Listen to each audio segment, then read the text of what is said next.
सभी स्त्री पुरुष भारत के भगवान का सब भजन करने लगे तो ये मुसीबत चल सकती है।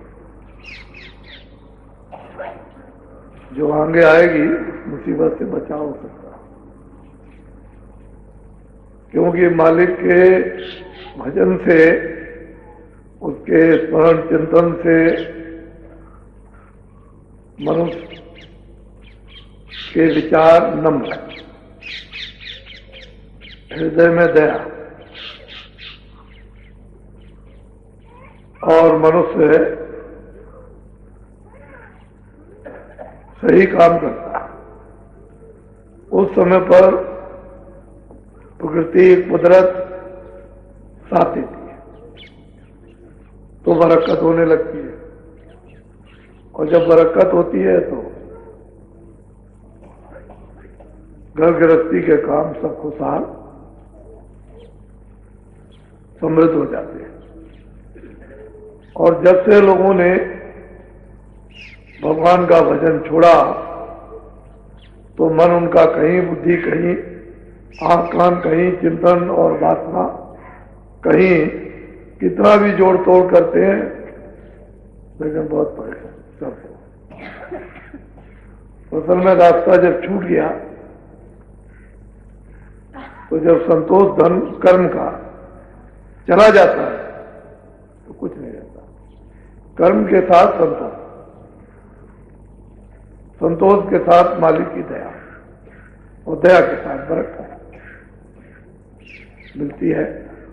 तो जब भजन और ध्यान पर बैठा करो, जैसे मान लो ध्यान पर बैठ गए तो आंखें बंद की, कान नहीं बंद करना, बदन को हिले डुलने नहीं देना, ढीला रखना और सीधे बैठ जाना। जब सीधे बैठो तो बाहर की सब चीजों को थोड़े समय के लिए 10, 15, 20 मिनट के लिए भूल जाओ। जब आप कोई चीज भूलोगे और चित्त जब एकाग्र होगा, दृष्टि एक जगह रुकेगी, खड़ी होगी, तो फौरन भजन ध्यान शुरू हो जाएगा, ध्यान बनने लगे, यानी दृष्टि खुलने लगेगी, आंख खुलने लगेगी। लेकिन जब इधर उधर से हटोगे नहीं, मन को उधर से, बुद्धि को, चित्त को रोकोगे नहीं, तो फिर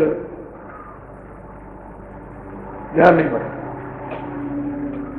तो भूलना चाहिए हर काम को समय पर। ध्यान के बाद, भजन के वक्त में जब भूलोगे तो फिर आपका आंतरिक एक तरफा होगा, नहीं तो मतलब चारों तरफ फैला हुआ। तो जो चीज फैली हुई है उस सिमटाव करके उसको साफ करना। तो जो मन है, बुद्धि है, चित्त है, इंद्रिया और अंतःकरण एक कटोरी है, एक बर्तन है। उसको जब गड्ढा बनाओगे, सफाई कर लोगे तो उसमें फिर ठहर सकता है, और नहीं तो ऐसे हो जाएगा तो कुछ नहीं ठहरेगा। तो हृदय रूपी एक कटोरी है, उसको समेट लो, और जब वो कटोरी की शक्ल बन जाए तो उसमें सफाई हो जाए तो रखो, तो ठीक हो जाए। नहीं तो तुम संसार की सूझ बूझ भूलोगे नहीं ध्यान भजन के सुमरन के बाद, तो नहीं हो सकेगा। तो न कोई सुमरन कर सकता, न ध्यान कर सकता। तो जिस समय पर बैठो, उमंग लेके बैठो, तड़प लेके बैठो कि आज कुछ नहीं याद करेंगे संसार का, 5 मिनट 10 मिनट ध्यान और भजन सुमरन ही खाली करेंगे, तो फिर आशा के, इच्छा के मुताबिक मन पर, बुद्धि पर, चित्त पर लगाम लगती है, और फिर वो उधर जब इंद्रियां उधर नहीं भगेगी तो फिर ये काम होगा।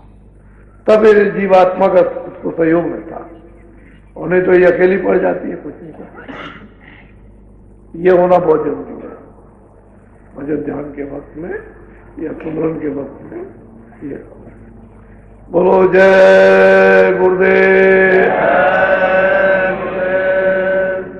जय